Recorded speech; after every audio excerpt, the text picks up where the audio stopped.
ये लड़की कौन थी जो खौफ और दहशत चेहरे पे सजाए तन्हा सड़कों पे दौड़ी चली जा रही थी? क्या वजह थी जो इसके घर से भागने का सबब बनी? और वो शख्स कौन था?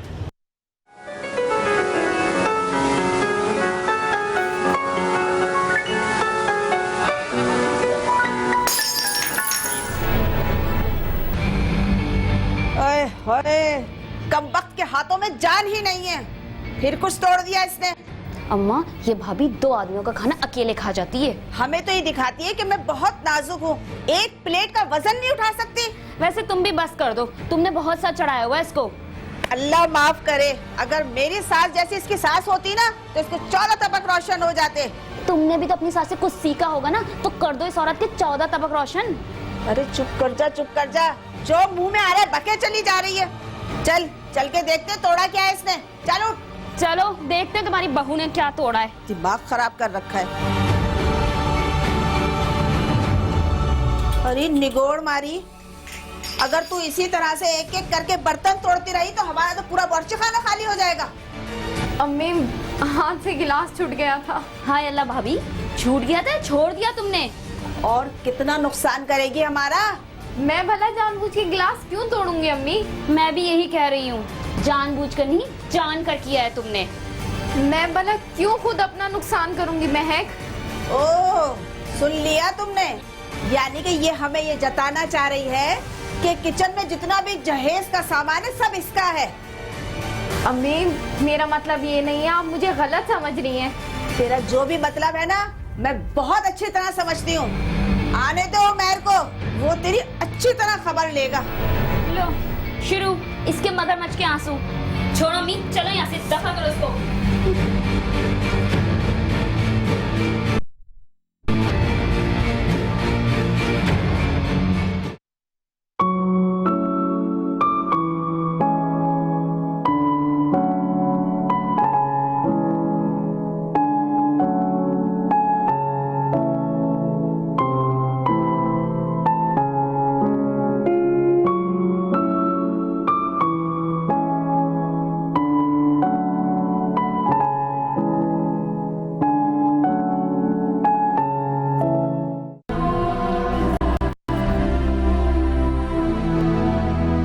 क्या कह रहा था उमर? दफ्तर में है, बात नहीं करवा सकता। इतना कमाता है ये लड़का, मगर बीवी को एक मोबाइल फोन तक लेके नहीं दे सकता। क्यों ना हम उसे एक अच्छा सा मोबाइल दिलवा दें? हाँ ये ठीक है, अरे इस तरह कम से कम हमारी बेटी हमारे राब्ते में तो रहेगी। तरह तरह के 100 वसवसे आते हैं मेरे जहन में, जब तक मैं उससे बात ना कर लूं। बहुत दिन हो गए, उसने चक्कर भी नहीं लगाया। 2 महीने हुए हैं उसकी शादी को। इस दौरान तो लड़कियां रोज ना सही, कम से कम हफ्ते में 1 बार तो चक्कर लगा ही लेती हैं। अरे वो तो ठीक है बेगम, मगर तुमने भी कभी जोया से पूछा कि उमर और उसके घर वालों ने उसे ठीक भी रखा हुआ है या नहीं? जोया ने तो मुझे कभी उस घर की ऐसी वैसी बात बताई कब है? जोया को मैं बहुत अच्छी तरीके से जानता हूँ, वो कभी किसी को अपनी तकलीफ नहीं बताती। आपके कहने का मतलब है हमारी बच्ची माँ तकलीफ में? अरे एक बात कह रहा हूँ, हो भी सकता है। आपने तो मुझे और परेशान कर दिया। अच्छा परेशान ना हो, मैं कल जाऊंगा जोया से मिलने और उसे एक नया मोबाइल फोन खरीद के दे दूंगा। हाँ ये ठीक है, इस तरह हमें उसकी खैरियत भी मालूम हो जाएगी। हाँ ठीक है। अच्छा बेगम, मेरे सर में बहुत दर्द हो रहा है, मुझे 1 कप चाय बना के दे दो जल्दी से। जी अच्छा।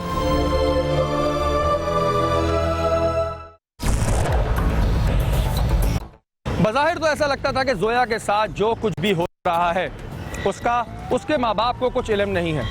जोया खुद को एक वफादार बीवी और बहू के रूप में ढालकर अपनी जिंदगी उन लोगों के सुपुर्द कर चुकी थी। जोया ये बात नहीं चाहती थी कि उसके माँ बाप को इसकी जिंदगी के बारे में कुछ पता चले। वो अपने माँ बाप की परेशानियों में मजीद इजाफा नहीं करना चाहती थी। आए बेटी, बेटी तू अपने ससुराल चली जाएगी, मेरा ख्याल कौन रखेगा? अरे अम्मी ऐसे ना बोलो, मैं हूँ ना तुम्हारा ख्याल रखने वाली, मैं तुम्हें कहीं छोड़ के नहीं जा रही। अम्मा क्या बात है, तबीयत ठीक नहीं लग रही है? अरे बेटा, पैरों में दर्द हो रहा है। पैरों में तो दर्द होगा ना। सुबह से शाम तक ये वक्त आ गया है काम करते हुए। मैंने अम्मा को बोला मत करो काम, लेकिन नहीं, सुनना ही नहीं है। अब दर्द हो रहा है। तो जोया किस खेत की बोली है? अरे बेटा वो काम कम करती है और बर्तन ज्यादा तोड़ती है। और जब बोलो ना कि इतने बर्तन क्यों तोड़ रही हो, तो कहती है मैं अपने जहेज में लेकर आई हूँ। अम्मा तो उसी वक्त उसकी खाल खींच लेनी चाहिए थी आपको। अरे अरे खाल, अगर अम्मा जरा सा ऊंचा बोले ना तो उसके आंखों से ये मौसलाधार बारिश शुरू हो जाती है। छोड़ो इसको, आज अभी बताता उसको मैं। अच्छा आज तो सही के कूटे इसको, सही की पिटाई लगनी चाहिए। जोया, जोया, जोया, वहां मेरी माँ बीमार पड़ी हुई है और तुम यहाँ मजे से लेटी हुई हो। मेरी भी तबीयत ठीक नहीं है। क्या हुआ है? क्या हुआ तुम्हारी तबीयत को? अच्छी खासी तो हो तुम। अच्छा अभी जाती हूँ। देखो जोया, यहाँ रोने धोने से कोई काम नहीं चलेगा, समझे तुम? आप फ्रेश हो जाए, मैं आपके लिए खाना लगाती हूँ। सारा दिन बाहर कमाई के लिए झक मारता हूँ और तुम यहाँ पर मेरी एक माँ का ख्याल नहीं रख सकती हो? अगर आप मेरे लिए कमाते ना तो आप मुझे एक मोबाइल फोन जरूर दिलाते। मोबाइल फोन जरूर दिलाते? जब तुम्हारे घर वालों से बात करवा देता हूँ तो फिर तुम्हें क्या जरूरत है मोबाइल फोन की? शौहर अपनी बीवियों के लिए क्या कुछ नहीं करते। और लड़कियां भी अपनी ससुराल वालों के लिए बहुत कुछ करती हैं। जो आप करवाना चाहते हैं वो मेरे बस में नहीं है। तुम्हारे माँ बाप क्या करेंगे उस प्लॉट का? उनका अपना घर है तो? एक प्लॉट ही तो बाकी बचा है उनके पास, और है क्या? देखो, तुम किसी भी तरह वो प्लॉट मेरे नाम करा दो, हम ये मकान बेचकर वहां एक नया मकान बना लेंगे। उस प्लॉट पे मेरा कोई हक नहीं है। देखो, अगर तुम चाहो ना तो तुम्हारे माँ बाप वो प्लॉट तुम्हारे नाम करा सकते हैं। मुझे पता है कि तुम्हारे माँ बाप तुमसे बहुत प्यार करते हैं, समझे तुम?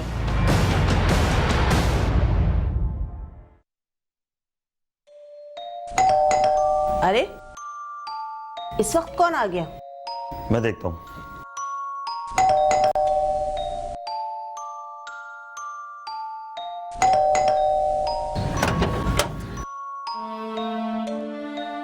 अस्सलाम वालेकुम बेटा। वालेकुम अस्सलाम। कैसे हो उमर बेटा? मैं तो ठीक हूँ, मुझे क्या होना है? आइए अंदर आइए। अस्सलाम वालेकुम। वालेकुम सलाम, बैठिए। शुक्रिया। ये जोया कहाँ है? जोया वो अपने कमरे में होगी, और वैसे भी उसको फुर्सत कहाँ मिलती है हमारे पास बैठने के लिए।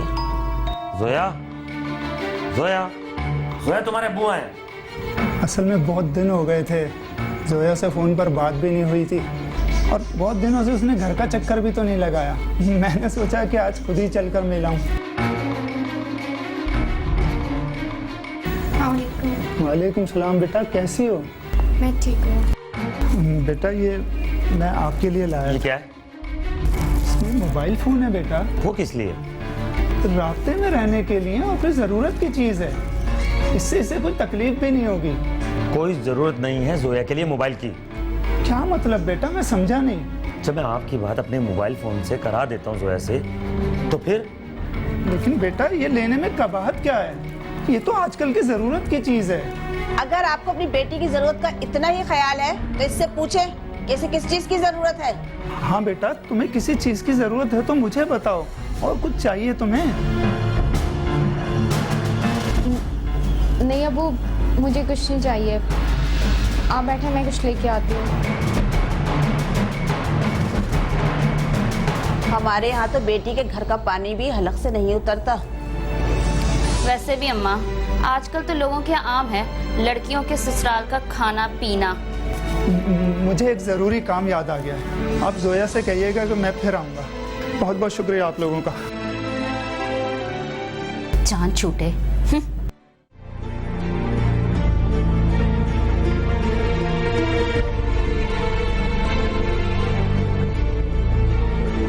अब्बू कहाँ चले गए? बेटी के ससुराल में खाने पीने में शर्म आ रही थी, चले गए। कब दे चाय का? चाय दे मुझे।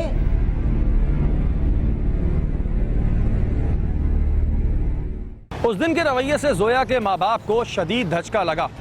उन्हें इस बात का शक हो गया था कि जरूर दाल में कुछ काला है और उनकी बेटी इस घर में खुश नहीं। पहले मोबाइल फोन पे ऐतराज, फिर घर में आने जाने पे ऐतराज। अब वो अगर अपनी बेटी की खैरियत मालूम करें तो कैसे करें? सुने, आप 1-2 दिन के लिए मुझे घर छोड़ दें। बहुत दिन हो गए मैं घर नहीं गई। इस घर में तुम्हारा दिल नहीं लगता क्या? कैसे लगेगा? मेरे आने पर, मेरे जाने पर पाबंदी लगा रखी है। ये घर के किसी कैद खाने से कम है। कैद खाना?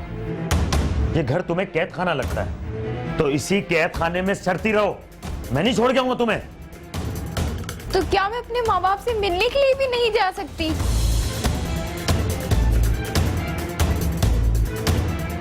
भाभी, हमारे यहाँ लड़कियाँ शादी के बाद जल्दी जल्दी अपने घर नहीं जाती, समझी? ये कहाँ की शराफत है? बदतमीज, बददिमाग और फोड़ है तुम्हारी बीवी। यही सिखाकर तो इसके माँ बाप ने हमारे मत्थे मारा है।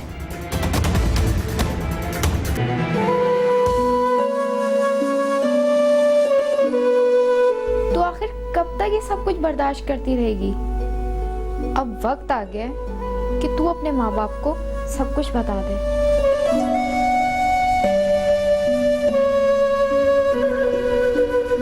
जोया बेटा, जी अम्मी। तुम वहाँ खुश तो हो ना? अम्मी, आपको ऐसा क्यों लगता है मैं वहाँ खुश नहीं हूँ? पता नहीं, मुझे ऐसा क्यों लगता है। अरे अम्मी जान, ऐसी कोई बात नहीं है। सोया, ये कैसे जला?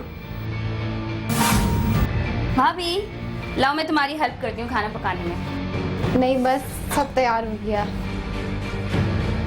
अगर कल की तरह खाने में नमक तेज हुआ ना तो फिर मुझसे बुरा कोई नहीं होगा। जी अच्छा अम्मी। कितनी बार कहा है कि छुरी को साइड में रखा करो। लाए, मैं रख देती हूँ। हाँ, क्या हुआ भाभी? मेरा हाथ जल गया अम्मी। देखा ना, जला लिया ना इसने अपना हाथ। भाभी, तुम भी ना, तुम्हें किचन में काम करने की बिल्कुल तमीज नहीं है। इसके माँ बाप ने इसे कुछ सिखाया होता तो इसे तमीज होती ना। जब देखो कोई ना कोई नुकसान करती रहती है।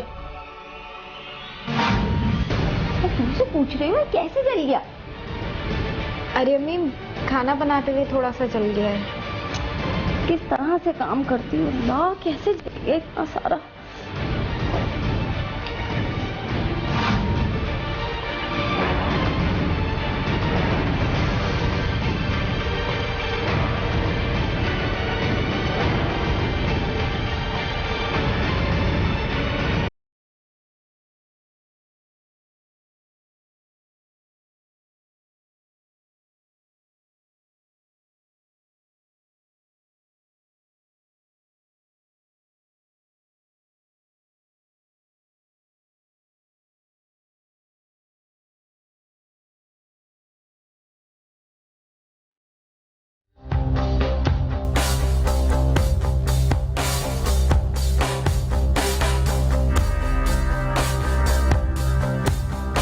कहीं जाने की तैयारी है क्या? जी अम्मी, बस बाल बना रही हूँ। खैरियत भाभी, बड़ा तैयार श्यार हो रही हो, लगता है किसी डेट पर जा रही हो। आंखें क्या दिखा रही है? ये जो तेरे बड़े बड़े दीदे हैं ना, फोड़ दूंगी इन्हें। अम्मी प्लीज छोड़ दे, दर्द होता है। तकलीफ होती है। ये जो तू अपने पिलाट पे अकड़ती है ना, एक दिन अगर मैंने इसे अपने बेटे के नाम नहीं करवा लिया ना तो मेरा नाम भी समरीन नहीं। हाँ?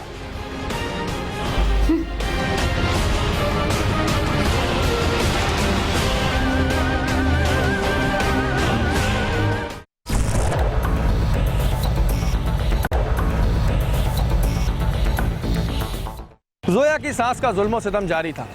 जोया की सास समरीन जोया को तंग करने का कोई भी मौका हाथ से जाने नहीं देती थी। इन सब बातों की वजह थी जोया के माँ बाप का वो प्लॉट जिसपे समरीन की नजर थी। हाँ बेटा, उस प्लाट की बात की? हाँ माँ, की थी। फिर? पर मुझे नहीं लगता कि वो इतनी आसानी के साथ अपने घर वालों से बात करेगी। अरे बेटा, जब घी सीधी उंगली से ना निकले ना तो उंगली टेढ़ी करनी पड़ती है। अब अम्मा तुम ही बताओ मैं क्या करूं? कैसा मर्द है तू? छिटाक भर की औरत तेरे काबू में नहीं। ये समझती कि अपने आप को? मैं भी जाकर बताता हूं उसको।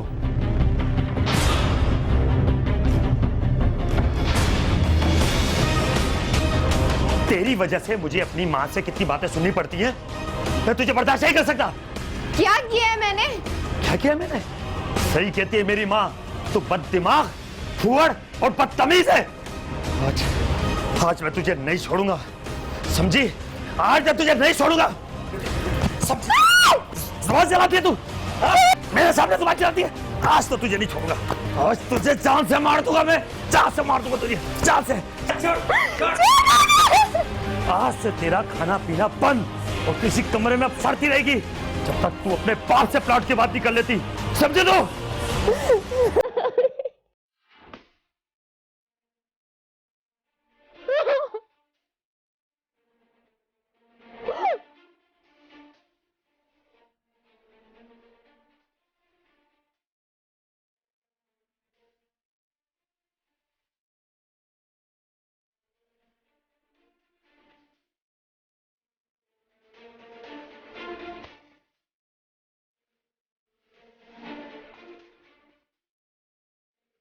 अम्मी जान, थोड़ा सा पानी मिलेगा?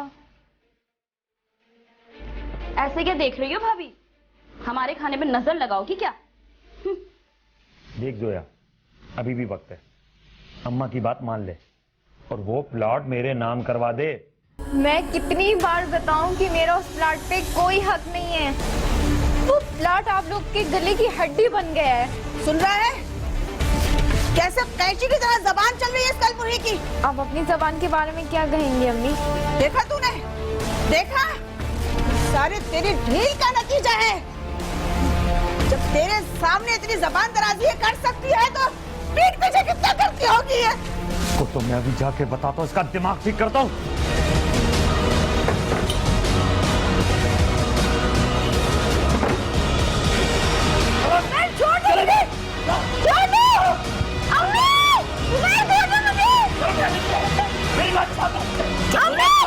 जुबान चलाती है।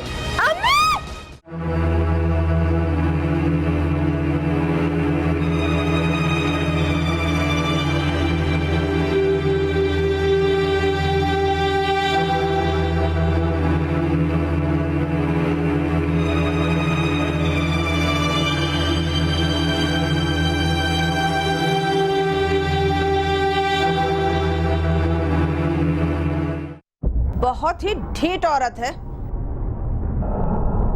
सही कह रही हो अम्मा, जितनी वो बाहर से सीधी नजर आती है ना, उससे कहीं ज्यादा अंदर से टेढ़ी है वो। अरे अगर वो टेढ़ी है ना तो उससे ज्यादा मैं टेढ़ी हूँ। मार लिया, पीट लिया, खाना पीना भी बंद कर दिया, लेकिन उस ढीठ औरत पे कोई असर नहीं हुआ। बस बेटा, तू किसी भी तरह से ना वो प्लाट अपने नाम करवा ले। तो अम्मा तू ही बता, मैं क्या करूं फिर? एक आइडिया है मेरे पास। आइडिया? कैसा आइडिया अम्मा, बोलना। अरे क्यों ना हम कुछ दिनों के लिए जोया को घर से गायब करवा दें। गायब? पर कहाँ? अरे जोया के अगवा होने का नाटक करते हैं। लेकिन अम्मा कोई गड़बड़ होगी तो? अरे कोई गड़बड़ नहीं होगी, और अगर हो भी जाती है ना तो उसे ठिकाने लगा देना। ना रहेगा बांस और ना बजेगी बांसुरी। वाह अम्मा वाह, क्या दिमाग पाया तुमने। और इस तरह से हमें मुंह मांगी रकम भी मिल जाएगी। अरे वाह अम्मा वाह, मान गए। अब तू बेफिक्र रहे, करता हूं मैं इसका कुछ इंतजाम। सोया, अगर तू अपनी जान की सलामती चाहती है तो यहाँ से फौरन निकल जा। ये लोग घटियापन पर उतर आए, कुछ भी कर सकते हैं।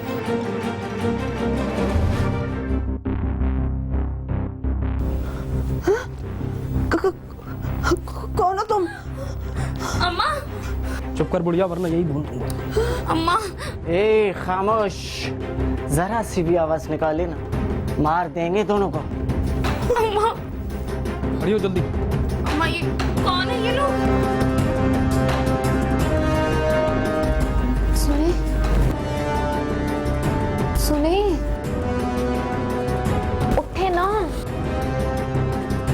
क्या है यार, सोने दो। सुने, अम्मी के कमरे से किसी की बातों की आवाजें आ रही हैं। लगता है अम्मी के कमरे में कोई चोर डाकू आ गए। चोर डाकू? आप जाए देखिए।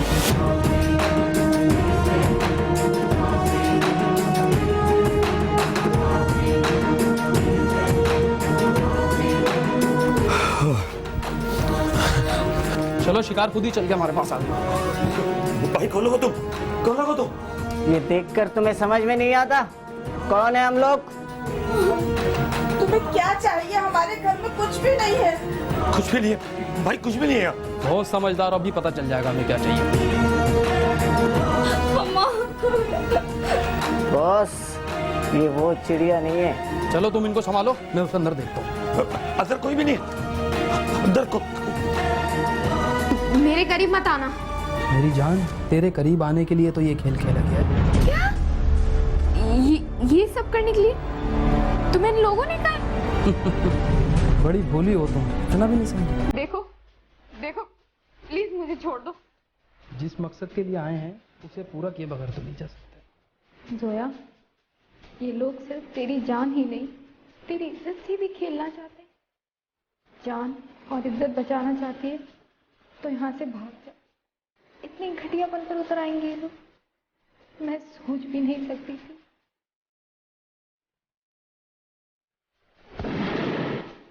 जोया, तेरे पास वक्त बहुत कम है, तुझे फौरन यहाँ से निकलना होगा।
वो कहते हैं ना, आसमान से गिरा और खजूर में अटका।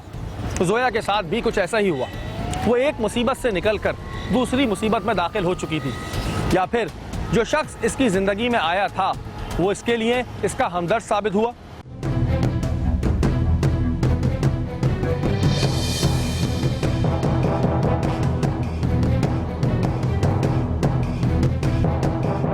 रावनी, देखो तुम मुझे सड़क पर बेहोश मिली थी। मैं कहाँ पर हूँ?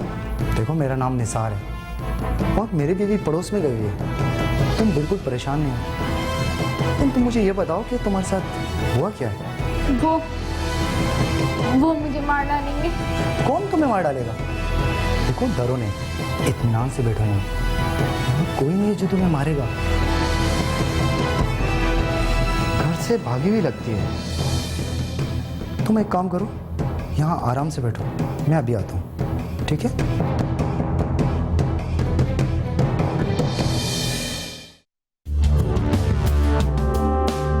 हाँ जफर, यार इस दफा बहुत ही जबरदस्त माल हाथ लगा है, लेकिन सुन, इस माल की मैं पूरे 5 पेटी लूंगा, 5 पेटी, समझा? यार मैं उससे ज्यादा देर नहीं रख सकता, तू रकम और अपने बंदे भेजकर माल ले जा, समझा? चल ठीक है, लेकिन जल्दी, समझा? ओके।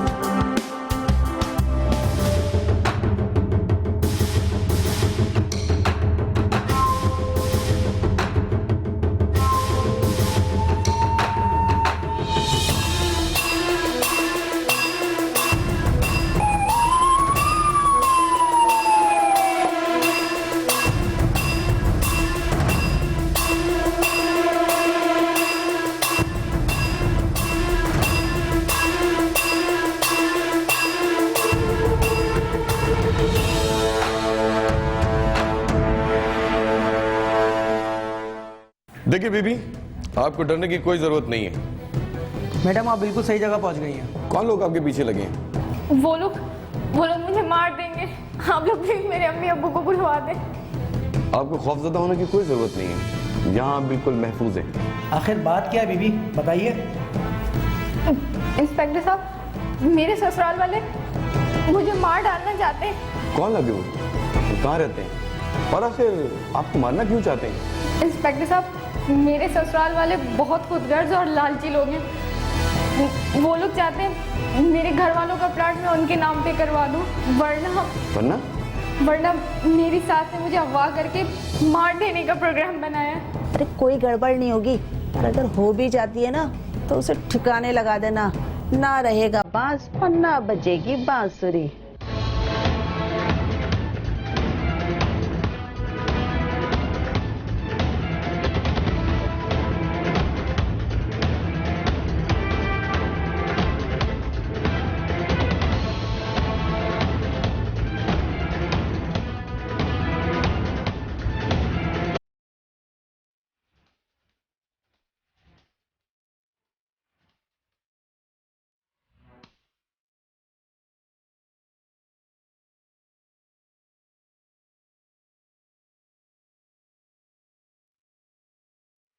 आप हमें उसके घर तक ले जा सकती हैं? इंस्पेक्टर साहब, मुझे उन जगहों के मुतालिक कुछ याद नहीं है। आसिफ, रेड की फौरन तैयारी करो। इंस्पेक्टर साहब, आप उन लोगों को कुछ ना करें। आखिर क्यों? हाँ, बस मेरे अम्मी अब्बू को बुलवा दें, मैं उनके पास जाना चाहती हूँ। वो लोग मुजरिम हैं, तुम्हारे अगवा और इक़दाम कत्ल के मुर्तकिब हैं। वो बिल्कुल माफी के काबिल नहीं है। शर्म आनी चाहिए आप लोगों को। एसएचओ साहब, जोया झूठ बोल रही है, हमने कभी उसके साथ कोई ज्यादती नहीं की। ज्यादती नहीं की? उसे अपनी जान बचा के घर से भागना क्यों पड़ा? इंस्पेक्टर साहब, मैंने तो हमेशा अपनी बेटी की तरह समझा उसे। सर रस्सी जल गई, मगर बल अभी तक नहीं किया।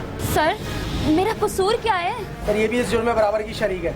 नहीं, मैंने कोई जुर्म नहीं किया है। तुमने इस साजिश में अपनी माँ और भाई का साथ दिया है। तुमने अपनी भाभी को मारा, पीटा और ज़हनी टॉर्चर में बराबर की शरीक हो। आसिफ, ये लोग माफी के काबिल नहीं है। इनके खिलाफ इतनी सख्त प्रोसिक्यूशन रिपोर्ट तैयार करो ताकि इनकी आने वाली नस्लें भी याद रखें। बेटा, हमसे बहुत बड़ी भूल हो गई, जो बगैर छानबीन किए हमने तेरा रिश्ता उमैर से करवा दिया। हमें माफ कर दे बेटा, माफ कर दे। उमैर से तुम्हारी शादी का फैसला बिल्कुल गलत था बेटा। अपने मामा को माफ कर दो बेटा, अपने मामा को माफ कर दो बेटा।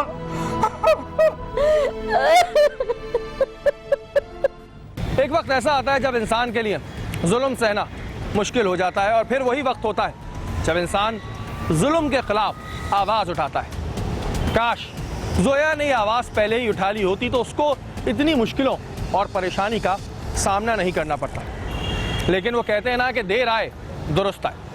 हमारे माशरे में आज भी ना जाने कितनी लड़कियां ऐसी होंगी जो ऐसे ससुराल वालों के हाथों जुल्म सह रही होंगी, कहीं प्लॉट के नाम पे तो कहीं किसी और चीज़ के नाम पे। और ये जुल्म हमारे माशरे में इसी तरह चलता जा रहा है। अगले हफ्ते फिर हाजिर होंगे कहानी के पीछे किसी नई कहानी के साथ। तब तक के लिए अपने मेजबान शहरी को इजाज़त दीजिए।